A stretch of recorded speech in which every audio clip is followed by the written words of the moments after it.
Hey guys, my name is Sean McLaughlin, and today I'm going to be talking about information security. So here's the outline for my presentation. First, I'm going to answer what is information security. Then I'm going to go through the history of information security. Next, I'm going to cover the advantages and disadvantages of information security. So to begin, I'm going to talk about what information security is and why it is so important. Information security is the practice of preventing unauthorized access, use, disclosure, disruption, modification, inspection, recording, or destruction of information. We all rely on IT to store and process our information. Both businesses and households can't afford to have information like this to get into the wrong hands. With identity theft and cybercrime on the rise, information security, or infosec for short, is a fast growing field.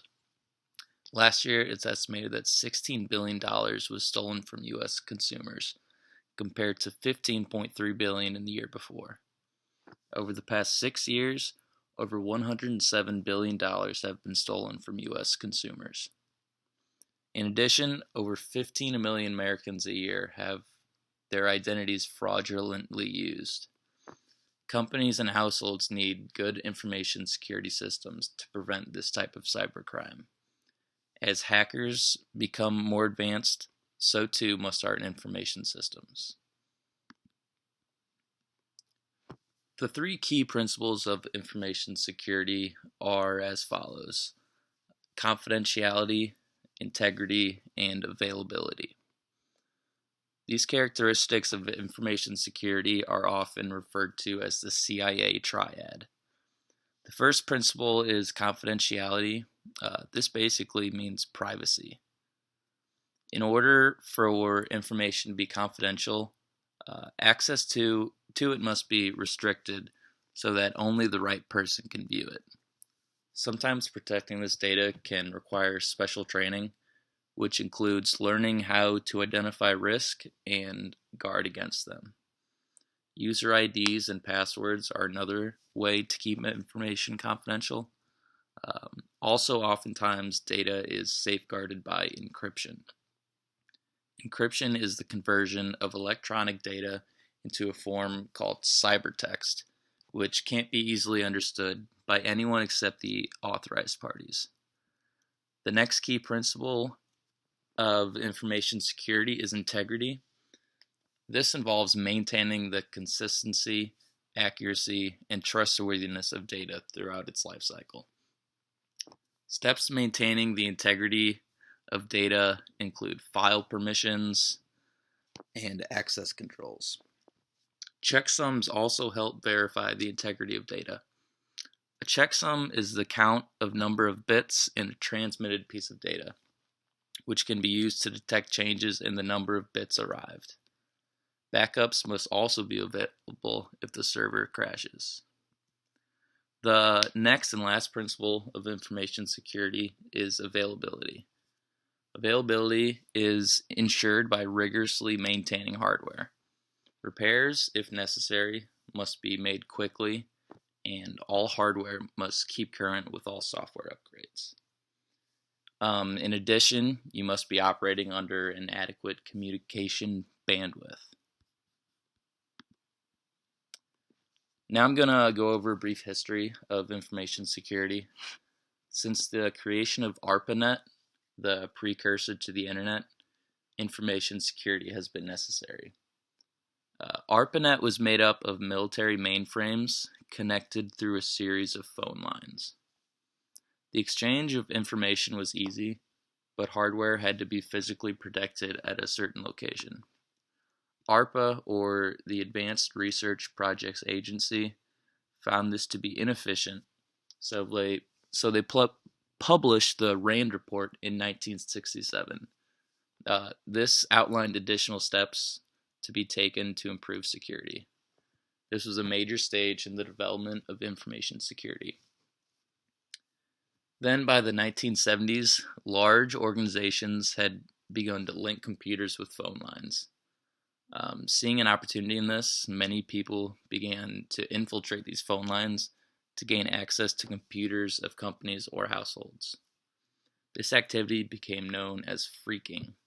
The first phreaks were able to recreate the frequencies used by phone handsets to make calls from anywhere in the world. Phreaks are often referred to as the first hackers.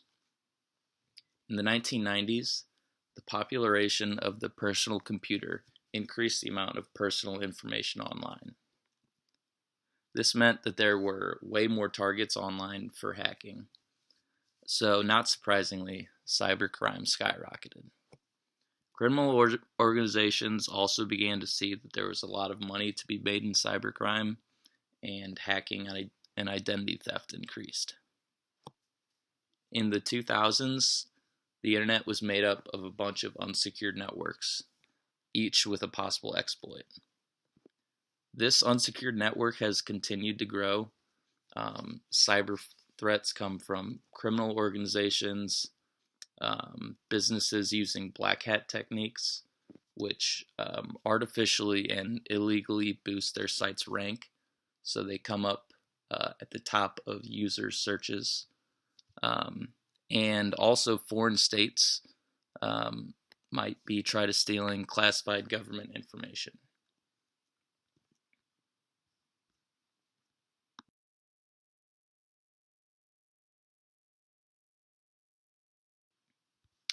Next are the benefits of implementing an information security management system.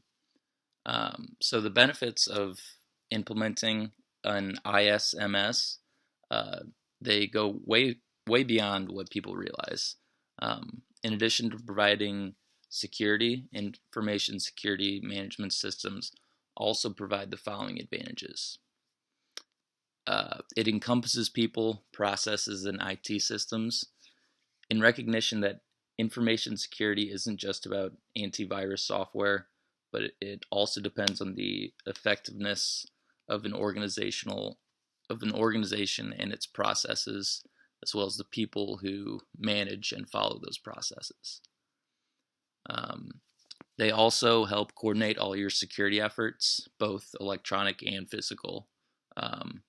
It combines them into a coherent, consistent, and cost-effective product.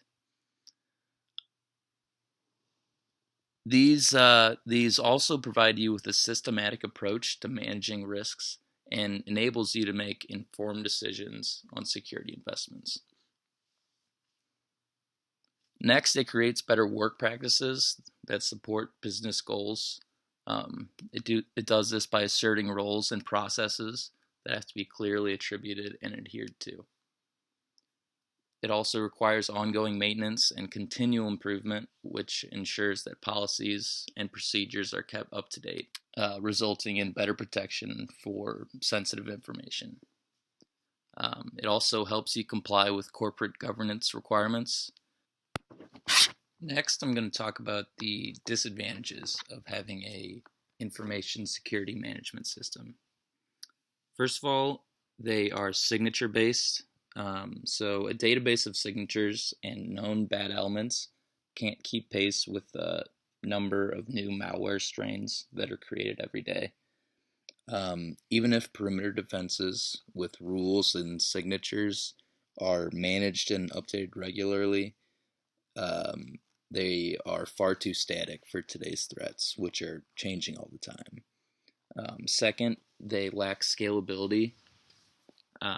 Managing users' identities, all systems, all applications, and all data all at once with products that have serious scalability limitations narrows the security analysis into a subset of event and log data. Next is the forensic versus preemptive aspect. So current solutions are passive and they lean heavily towards forensic analysis, which can only look at attacks that have occurred in the past. But we need the ability to be more preemptive and have the ability to react. The key to breaking the cycle lies in identifying an attack while it's happening, or before it even begins. Another disadvantage is that they're focused on compliance. So demonstrating compliance is a static event, and compliance regulations are reactive to technology. So while demonstrating compliance is important, it's not quite the same as being secure. Next, these systems are intrusion-centric.